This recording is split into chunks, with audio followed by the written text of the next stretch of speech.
if Pat Moynihan had been airdropped into New England in the 1770s, he would have been one of the most prominent members of our founding fathers.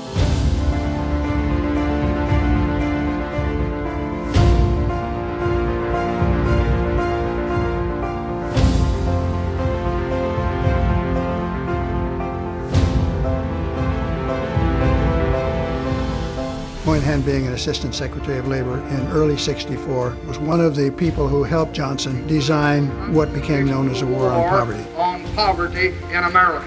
The advocacy for a minimum level of income for the family. The advocacy for a big jobs program.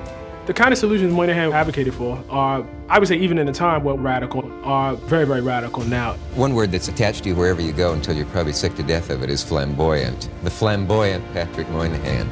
I would walk down the street with Pat.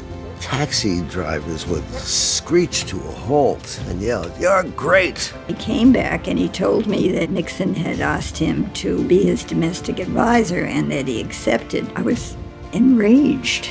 We're trying to bring government back a little closer to what it is it can be said it knows how to do. He was not an ideologue. He was an ideas person, but not an ideologue. While he was in the Senate, he wrote more books than many of his colleagues read. The abomination of anti-Semitism has been given the appearance of international sanction.